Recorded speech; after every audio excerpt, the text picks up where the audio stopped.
আমি যদি জিজ্ঞেস করি মৌলিক সংখ্যা কাকে বলে, তোমরা উত্তর দেবে যেসব সংখ্যাকে এক এবং ওই সংখ্যা দিয়ে সম্পূর্ণভাবে ভাগ করা যায় আর অন্য কোনো সংখ্যা দিয়ে ভাগ করা যায় না। আমি বলবো এই ডেফিনেশনটা সম্পূর্ণ সঠিক নয়। আচ্ছা, -5, -8, -9 এগুলো তো সংখ্যা। এই সংখ্যাগুলোকে কোনোদিন কেউ মৌলিক সংখ্যা বলেছে? নেগেটিভ কোনো সংখ্যাকে মৌলিক সংখ্যার ক্ষেত্রে কখনোই কেউ ব্যবহার করেনি। তাহলে অ্যাকচুয়ালি মৌলিক সংখ্যাগুলো কোনগুলো? কোন সংখ্যাগুলোকে মৌলিক সংখ্যা বলা হয়েছে? দেখো, ম্যাথ যখন ডেভেলপ করেছিল অ্যাকচুয়ালি মৌলিক সংখ্যার ডেফিনেশন বা মৌলিক সংখ্যা তৈরি করা হয়েছিল ন্যাচারাল নাম্বার বা স্বাভাবিক সংখ্যার উপর। স্বাভাবিক সংখ্যা কোনগুলো? না, স্বাভাবিক সংখ্যা হলো 1, 2, 3, 4, 5, 6, 7, 8 ... ইনফিনিটি পর্যন্ত। এই সমস্ত সংখ্যার উপরে মৌলিক সংখ্যা ডিফাইন করা হয়েছিল। অ্যাকচুয়ালি কোনো নেগেটিভ সংখ্যাকে মৌলিক সংখ্যায় ডিফাইন করা হয়নি। তাহলে যদি বলা হয় মৌলিক সংখ্যা কাকে বলে, তোমরা কি লিখবে? যেসব স্বাভাবিক সংখ্যাকে এক এবং ওই সংখ্যা দ্বারা ভাগ করা যায় আর অন্য কোনো সংখ্যা দিয়ে ভাগ করা যায় না, সেই সব স্বাভাবিক সংখ্যাকে বলা হয় মৌলিক সংখ্যা। কখন আমরা দুই বা ততোধিক সংখ্যাকে কোপ্রাইম বা রিলেটিভলি প্রাইম বলবো? যখন দুই বা ততোধিক সংখ্যার গসাগু বা জিসিডি 1 হবে। কখন আমরা বলবো? যখন দুই বা ততোধিক সংখ্যার গসাগু 1 হবে, তখন তারা রিলেটিভলি প্রাইম বা কো প্রাইম হবে। দেখো, 2 এবং 3 দুটি আমি সংখ্যা নিলাম, এদের যদি আমরা জিসিডি নির্ণয় করি কত পাবো? না, এদের জিসিডি হবে 2 বা 3-এর 1। তাহলে আমরা বলবো 2 এবং 3কে পরস্পর মৌলিক বা কো প্রাইম। এবার দেখো 2, 3, 5 এই তিনটি সংখ্যার গসাগু কত হবে? এই তিনটি সংখ্যার গসাগু হবে 1। তাহলে এরাও রিলেটিভলি প্রাইম বা কো প্রাইম। তাহলে আমরা দুই বা ততোধিক সংখ্যাকে কো প্রাইম বা রিলেটিভলি প্রাইম কখন বলবো? না, যখন দুই বা ততোধিক সংখ্যার গসাগু 1 হবে।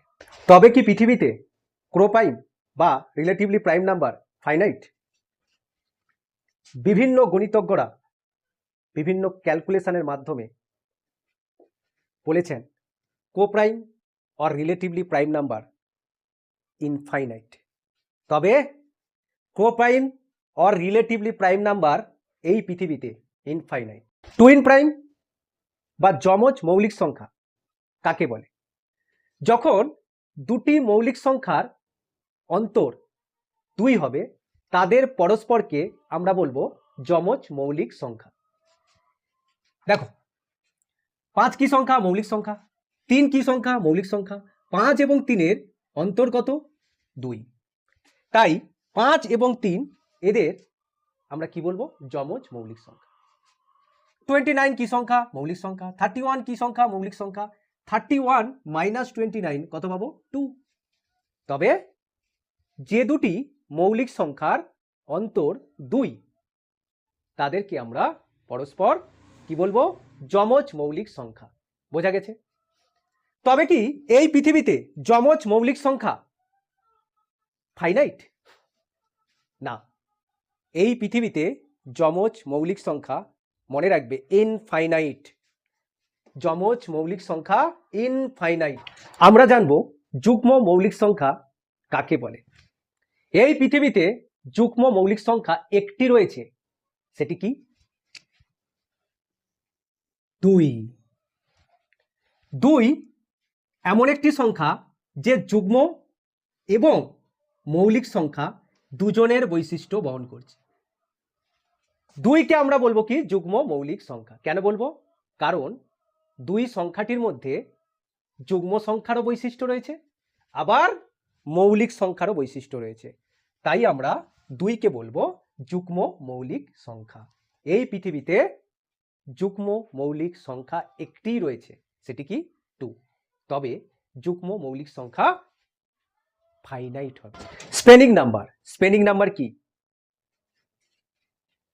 যে কোনো তিনটি মৌলিক সংখ্যাকে গুণ করলে গুণফল যে সংখ্যা নির্দেশ করে সেই সংখ্যাকে বলা হচ্ছে কি? Spinning number.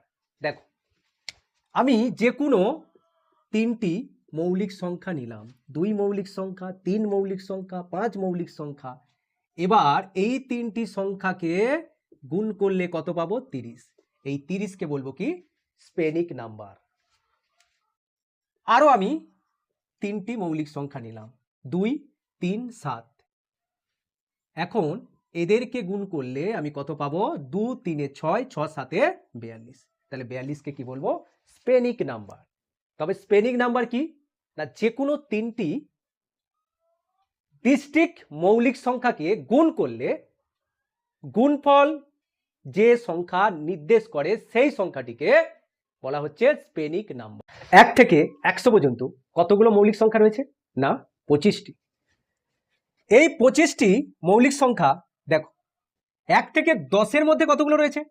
না, 4টি। 11 থেকে 20-র মধ্যে কতগুলো মৌলিক সংখ্যা রয়েছে? না, 4টি। এবার 21 থেকে 30-এর মধ্যে কতগুলো মৌলিক সংখ্যা রয়েছে? না, 2টি। 31 থেকে 40-এর মধ্যে কতগুলো মৌলিক সংখ্যা রয়েছে? না, 2টি। 41 থেকে 50-এর মধ্যে কতগুলো মৌলিক সংখ্যা রয়েছে? না, 3টি। 51 থেকে 60-এর মধ্যে কতগুলো মৌলিক সংখ্যা রয়েছে? না, 2টি। 61 থেকে 70-এর মধ্যে কতগুলো মৌলিক সংখ্যা রয়েছে? না, 2টি। 71 থেকে 80-র মধ্যে কতগুলো মৌলিক সংখ্যা রয়েছে? না, 3টি। 81 থেকে 90-এর মধ্যে কতগুলো মৌলিক সংখ্যা রয়েছে? না, 2টি। 91 থেকে 100-র মধ্যে মৌলিক সংখ্যা রয়েছে 1টি। তবে এটা আমরা শর্টকাট কিভাবে মনে রাখবো?